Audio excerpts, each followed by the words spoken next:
I made my first self-published publication in 1995 with the help of my buddy Paul Giroux, a fellow photographer, who landed something called an Epson EX, which was the first desktop printer that could do photographic style print. We were in heaven. It was like someone walked in after finding the lost ark. But it wasn't until 2007 that I got serious and I wanted to make a magazine.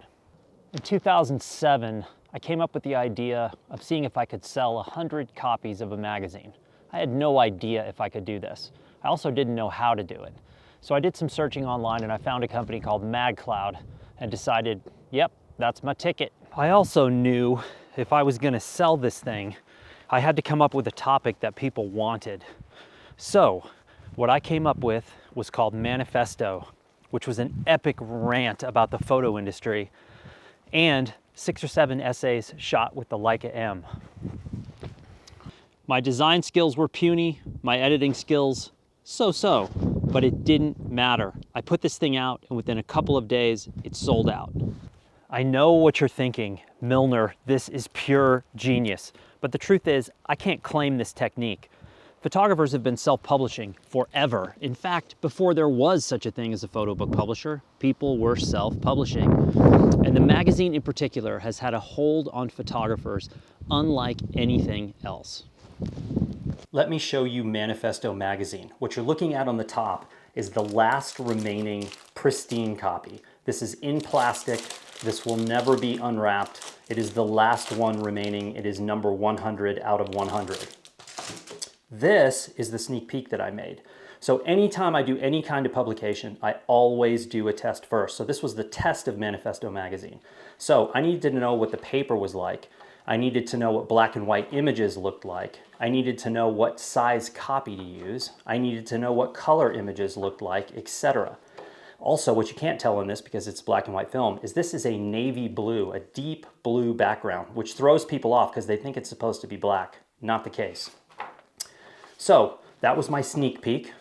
And this is what you're looking at, is the last work copy I have. This is the copy that I carry around with me all the time. And as you can see, it is completely beat up. In fact, it is completely falling apart. But what this is was a half title page, and then a little note from the editor, and then some space where normally in a magazine there'd be advertising, and I was making a crack at the industry in this case. I also did a little essay about the revolution happening in the photo industry.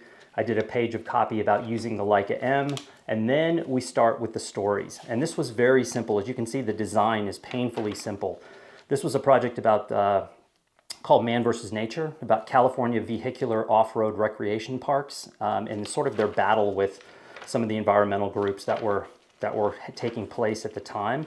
Very interesting story, very fun to work on. This is a story about Morocco. I spent some time touring around this country, working on a project about Islam years and years ago. And this is about the Democratic National Convention in 2000. I'd covered political conventions since 1992, found them very interesting, very challenging. And all of these images, as you can see, are shot with the Leica M, and that was very strategic because I knew that there would be an audience of people interested in these pictures strictly because they were made with the Leica. This is my project from Sicily, which was one of my more successful projects. So anyway, that is Manifesto. A couple of points I want to end with. If you're stressed about this, or you're freaking out, or you're scared or intimidated by going to print, don't be. The magazine I just showed you has spelling errors, grammatical errors, it has bad design decisions. It doesn't matter, we all make mistakes, don't sweat it. But why should you do this? Number one, there's no magazine left in the world that will print your photo essay the way you want it to be printed. Those days are long gone. There hasn't been a magazine like that in a long time. So if you're gonna put your heart and soul into a photo essay, why not print at least a single copy of a magazine that shows the work printed in the way that you envisioned it? Because again, nobody else is gonna do this for you. Number two, when you go to print and you do a magazine, it is so far beyond photography. There are so many capable photographers in the world who are throwing their images around in the digital space all day long, every day. But very few of those people have the chops, have the skills and the talent to go to print, because print is about not only the photographs, but it's about editing those, sequencing those, designing page layouts, choosing typography, choosing a trim size, choosing materials. It separates the posers from the people who really know what they're doing. And it is a great lesson to try to learn all of these things. It's very rare that a photographer can come along and be good at all of those things. I'm certainly not good at all of those things, but I've been practicing and making bad publications and test publications for 15 years because I want to get better. The third thing I want to say is that a printed magazine like this Manifesto is such an amazing portfolio. It is so far beyond anything that something like Instagram could offer. So occasionally I run into a photographer, especially younger photographers, and they'll say, oh, you should check out my work. Here's my Instagram handle. I basically just ignore those people moving forward because I would never go to Instagram to look at someone's work. I think it's conceivably the worst place you could possibly go, simply because your work is thrown in with tens of millions of other people. You're looking at a tiny little device and people are giving you maybe a half a second an image. That's not the kind of people I want to work with. So I basically ignore them. When someone walks up to me with a printed portfolio piece, whether it's a book, a zine, a box of prints, or whatever, it gets my attention. The next point I want to make is cost. When I started in photography, the first magazine I ever did back in 1995, it took 6 months. It was expensive, painful, time-consuming. It was awful. I had to really want it. This MagCloud platform and how you can make these things now, it is a gift. You should try to use it. Number 5, it's fun and it's an amazing way to collaborate. Let's say that you're a little freaked out or intimidated by trying to go to print and make a magazine. Why not reach out to 4 of your friends, so you got 5 total, and say, look, let's choose a theme and let's all do a magazine together. Everybody gets 10 pages or 20 pages. You share the cost, you share the design, and you put it out, and then you take those and you send them to your top 10 best clients and say, look, here's my work and also the work of 4 other people. You got yourself a little collaborative going on there, people.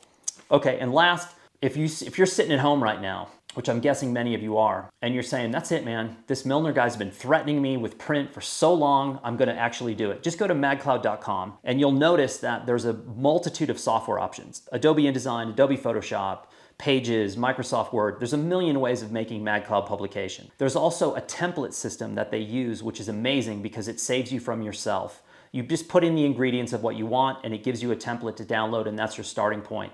My final piece of advice is don't try to make War and Peace the first time you sit down.